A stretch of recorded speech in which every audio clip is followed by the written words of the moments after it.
Exploring troubled waters with Final Fantasy XVI's newest expansion, Rising Tide. And why does Cruis and Blast make me think about the smell of popcorn? This and more with Play and Tell.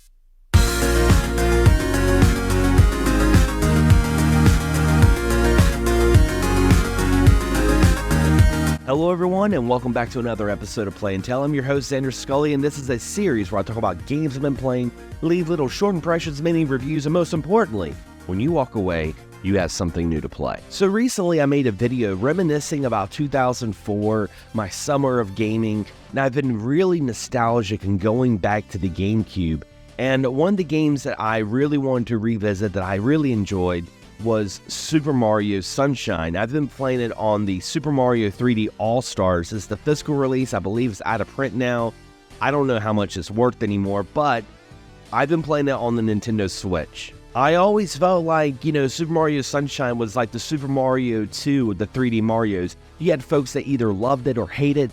I personally really enjoyed Super Mario Sunshine. I love the graphics. I think it's still got some of the best water effects.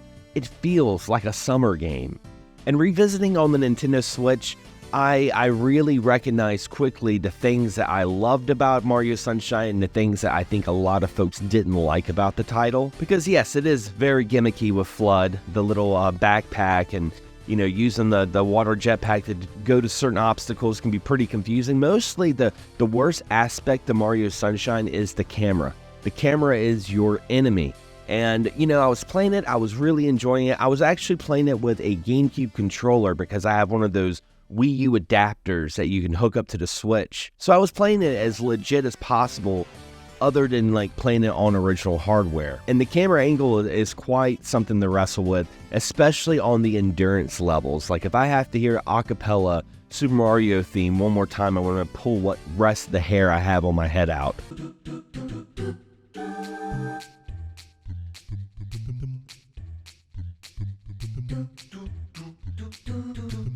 If by some chance you haven't played Mario Sunshine, definitely check it out. It is one of my favorites. I low-key kind of like it more than Super Mario 64. I think that's very blasphemous to say, but I stand with it. I thought it was very refreshing, all pun intended, and it was a lot of fun, but it's a very challenging game. Now last summer, a couple of my friends online were playing this one game that had early access that I was really excited and very interested in. And I was like, I'll just wait for it to come out on console, and that is Berserk Boy. The game's setup draws inspiration from familiar sources, and you assume the role of Kai, a young hero entrusted with saving the world. Early on, he teams up with a bird named Fiore, who introduces him to his powers. There's even an evil antagonist, Dr. Genos, who plays the role of the evil doctor turned villain that Kai must defeat. The narrative is pretty straightforward and it serves its purpose. There's definitely some familiar mechanics reminiscent of an all-star lineup from various titles, but it is a side-scrolling action platform where Kai navigates through 5 main areas, each divided into multiple sections, and each stage accumulates in a boss fight. Game has stages? Guys, you don't understand. In a world of open-world games and Metroidvania roguelikes, it's like a diamond in the rough to find a game that's been released, in the past couple of years that are based off stages. I loved it because I could just play a couple of stages before work or before I go to sleep, and I felt like I accomplished something. There wasn't always something there in the distance to go towards. So it's a perfect game to play on the go. If you have a Switch or a Steam Deck, definitely check out Berserk Boy.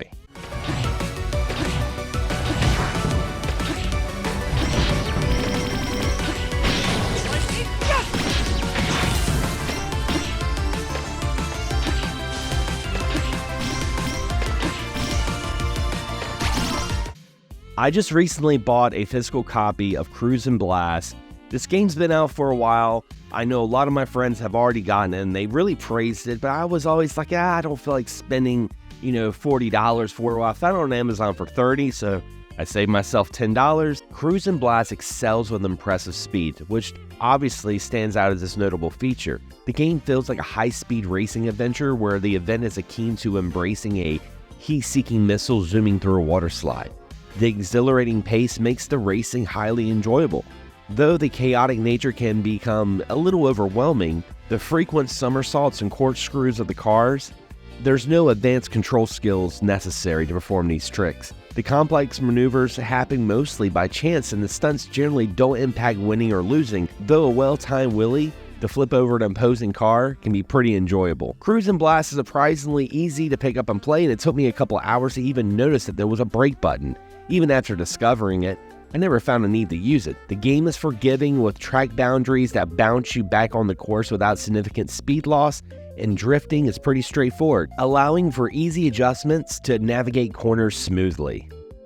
Why does this game make me think about the smell of popcorn, you might ask? Because this game reminds me of going to Target back in the day.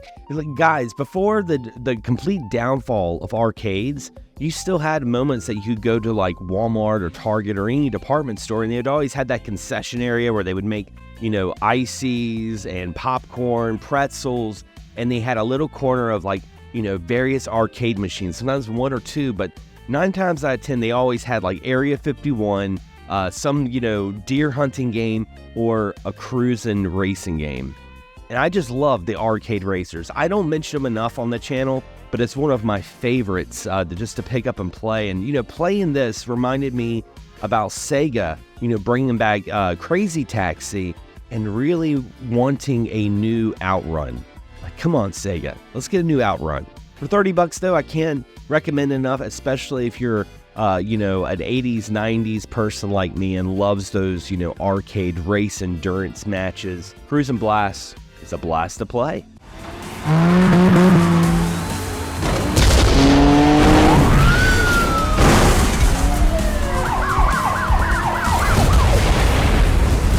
Speaking of arcades, another game that I got recently was TMNT Wrath of the Mutants on the PlayStation 5. It's been released on everything else, but this has been a very confusing game for a lot of folks because I think a lot of folks bought this game thinking that it was going to be a, comparable game to, say, Shredder's Revenge or even the Cowabunga collection. But no, it's not. It's not a terrible game, and you got to take into consideration, this was an arcade game. I played the legit arcade cabinet about 7 years ago, and I really enjoyed it. But I think I really enjoyed it because that was one of the few arcades at this, mini golf place I went to. But it's a basic beat 'em up through and through. And one of the things I would say that I would complain about this game is not overall that it's just very, very easy, but also the voiceovers. Turtle power!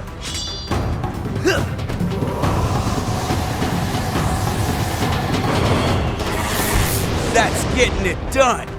This game, the turtles can't, walk without saying some sort of catchphrase. I really wish there was an option I could have turned it off. I mean, the only thing I could do is turn off the sound. I don't want to get rid of the sound effects. I just want to stop hearing the turtles. But overall, I'm glad that this game was released because this was a title that was just dormant in the arcades. And, I don't know how many Wrath of the Mutants arcade cabinets are out in the wild, but I'm guessing that it's not as many as, so it would have been a couple of years ago. So this is a great way for people to enjoy those games. Maybe if you have a younger sibling or, your kids getting into video games or something, or maybe, I hate to say it, but a casual gamer, you're just wanting to play a game. Wrath of the Mutants is not a bad time, but it's definitely not worth the price tag. Enemy detected. Red alert. Are you ready for my hot nunchuck theory? Yeah, this is it! Goodbye, bro! Yeah! Around this time last year, I was enjoying Final Fantasy 16, and a year later, I will still say this is probably my favorite Final Fantasy, the most hyped Final Fantasy I've played since Final Fantasy X back on the PlayStation 2. I covered the DLC Echoes of the Fallen in a previous episode of Play and Tell, so today I'm definitely going to be talking about the newest downloadable content for Final Fantasy 16, The Rising Tide. Where Echoes of the Fallen to me felt like a refresher for folks like myself who may have went a couple of months without playing Final Fantasy 16, Rising Tide feels like a brand new experience with a brand new region, embracing a whole new look of evergreen plains and blue skies, which is a huge contrast to the world of Final Fantasy 16 at that time. This DLC was twice the price of Echoes of the Fallen, and it really shows. I mean, you have like 2, maybe 3 extra dungeons, some new side quests, some new updates as well, including easier fast travel for side quest. But two things I really want to talk about is, of course, a new Leviathan mode for Clive. You know, controlling this icon, it is pretty much turns your R into a super soaker. I thought it was so much fun. Some of the attacks with the tidal waves and the, water elements, I really enjoyed it. And of course, the Tornberries are back, and they're as scary as ever.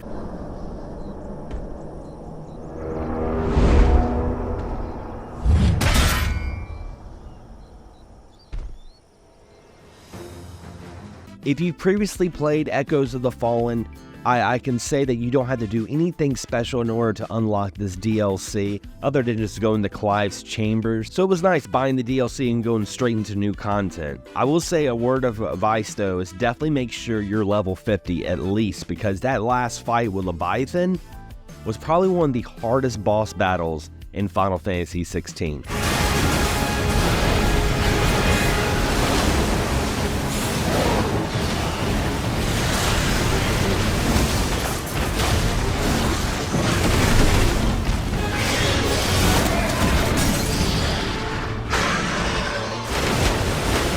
Everyone complained about how easy this game was, and I felt like the developers were like, all right, you want a tough boss battle? Leviathan, there you go. Because yeah, it is tough, but oh my gosh, it's freaking amazing. If by some chance you haven't played Final Fantasy 16 yet, you gotta dive into it. But anyway guys, those are some of the games I've been playing. What have you been playing? Leave a comment below, and I'd also love to hear some of your thoughts and opinions on some of the titles I mentioned. If you enjoyed this video, be sure to follow and be notified whenever there's future content coming out on this channel. Anyway guys, as always, thanks for watching, thanks for subscribing, and as always, happy gaming.